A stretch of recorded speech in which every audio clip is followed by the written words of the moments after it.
राजस्थान में सियासी संकट पार्ट 2 जारी है और ताजा घटनाक्रम इस बात का सबूत है कि कांग्रेस में चुनाव के बाद से चली आ रही गुटबाजी अब भी जारी है। अशोक गहलोत खेमे के विधायकों के बगावती तेवरों पर कांग्रेस हाईकमान सख्ती बरतने के मूड में दिख रहा है और दोनों पर्यवेक्षकों मल्लिकार्जुन खड़गे और अजय माकन से सोनिया गांधी ने विस्तृत रिपोर्ट भी मांगी है। उसके बाद कार्रवाई के संकेत दिए हैं। अजय माकन दोपहर 12 बजे के आसपास अपनी रिपोर्ट सोनिया गांधी को देंगे।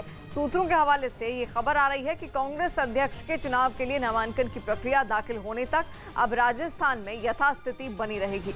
वहीं सवाल खड़े करने वाले विधायकों पर अजय माकन की रिपोर्ट पर फैसला सोनिया गांधी करेंगी।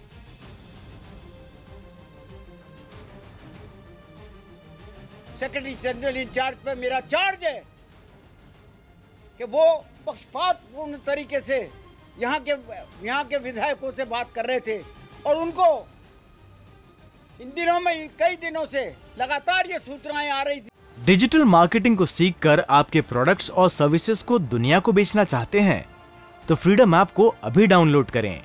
डिजिटल मार्केटिंग का एक्सपर्ट बने। कि वो सचिन पायलट साहब के पक्ष में जो है प्रचार करने के लिए जो है कहा करते थे, जुड़ने के लिए कहा करते थे, विधायकों को जुड़ने के लिए कहा करते थे। हमारे पास इस बात के सबूत हैं। कांग्रेस की अंतर्कलह थमने को है ही नहीं। संसदीय कार्य मंत्री का सार्वजनिक तौर पर यह बयान कि यहाँ के प्रभारी अखिल कांग्रेस कमेटी के महामंत्री यहाँ एक षड्यंत्र पूर्वक सचिन पायलट को मुख्यमंत्री बनाने आए थे, उन्होंने उन पर चार्ज लगाया। ये इस बात का द्योतक है। अब ये लड़ाई बीच चौराहे तक पहुंच चुकी है। ये नौटंकी, त्यागपत्र की नौटंकी मैं समझता हूं राजस्थान के लिए इतनी अहितकर होगी कि इस कांग्रेस अब सरकार अब सबसे बड़ी हार की ओर बढ़ेगी राजस्थान के अंदर। उधर राजस्थान में अशोक गहलोत की जगह पर अगला मुख्यमंत्री कौन हो, इस पर पेच फंस गया क्योंकि गहलोत ने बोल दिया कि राज्य में विवाद खत्म होने पर ही वो अध्यक्ष पद के लिए नामांकन करेंगे और अपना पद किसी गद्दार के लिए नहीं छोड़ेंगे। यानी गहलोत इशारों में सचिन पायलट को गद्दार बोल रहे थे। आखिर क्या है राजस्थान कांग्रेस में चल रही इस खींचतान की कहानी, आपको बताते हैं। क्यों है राजस्थान कांग्रेस में झगड़ा? ये बात करीब तय मानी जा रही थी कि गहलोत के कांग्रेस अध्यक्ष बनते ही पायलट को राजस्थान का मुख्यमंत्री बना दिया जाएगा। क्योंकि हाईकमान ऐसा ही चाहता था, लेकिन न गहलोत को और न उनके समर्थक विधायकों को यह बात मंजूर थी क्योंकि यह बात किसी से नहीं छिपी कि गहलोत और पायलट की नहीं पड़ती और इसी वजह से राजस्थान कांग्रेस में यह नया झगड़ा शुरू हुआ। कैसे बढ़ गया यह झगड़ा?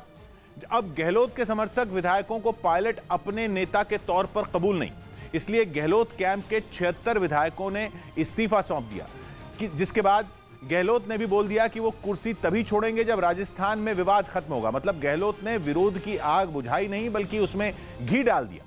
कौन है इस खींचतान का जिम्मेदार?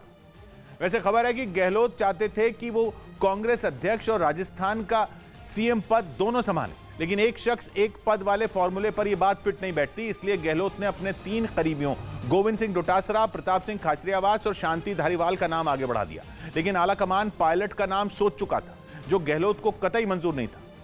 कब शुरू हुआ यह झगड़ा? पायलट और गहलोत का झगड़ा तब सबके सामने आया जब राजस्थान में कांग्रेस की सरकार बनी, यानी 2018 में। पायलट को गहलोत ने आलाकमान के दबाव में डिप्टी सीएम तो बना दिया, लेकिन वैसी पावर और इज्जत नहीं दी जिसकी वजह से पायलट ने 2020 में बगावत कर दी थी और गहलोत सरकार गिरते गिरते बची थी। तभी से यह बात जग जाहिर हो गई थी कि पायलट और गहलोत एक दूसरे को पसंद नहीं करते। क्या है इस बार की कलह की असली वजह? इसका जवाब सिर्फ और सिर्फ गहलोत है, क्योंकि माना जा रहा है कि गहलोत राजस्थान में किसी और को सीएम का पद सौंपना ही नहीं चाहते थे, क्योंकि उनका मानना है कि राजस्थान में सत्ता वापसी के लिए जरूरी है कि फिलहाल किसी ऐसे शख्स को जिम्मेदारी न मिले जो पार्टी में फूट की वजह रहा। कहां सुलझेगा राजस्थान का विवाद? ये विवाद अगर कोई सुलझा सकता है तो वो है आलाकमान। हाईकमान ने अजय माकन और मल्लिकार्जुन खड़गे को जयपुर भेजा भी था, लेकिन गहलोत माकन से मिले तक नहीं। पता चला कि उनकी रिपोर्ट में गहलोत के लिए अच्छी बातें नहीं लिखी हैं, जिसके आधार पर गहलोत को कांग्रेस अध्यक्ष पद की रेस से ही बाहर कर दिया गया। इधर हिमाचल प्रदेश के ऊना से हैरान कर देने वाला वीडियो सामने आया। वहां सड़क पर खड़े एक युवक को एक कार ने जोरदार टक्कर मार दी, जो इतनी जोरदार थी कि वो उछलकर दूर जा गिरा। ये घटना वहां लगे सीसीटीवी कैमरे में रिकॉर्ड हो गई, जिसमें 3 लोग मोटरसाइकिल पर सवार होकर आते दिखे। चौराहे के पास बीच में बैठा युवक उतर गया। लेकिन जैसे ही वो सड़क के किनारे पहुंचा, एक तेज रफ्तार कार ने उसे टक्कर मार दी, जिससे वो उछलकर सड़क के किनारे जा गिरा। इसके बाद वहां अफरा तफरी मच गई। कुछ लोग युवक की तरफ भागे और उसे अस्पताल में पहुंचाया गया। इस वीडियो के आधार पर घर वालों ने साजिश के तहत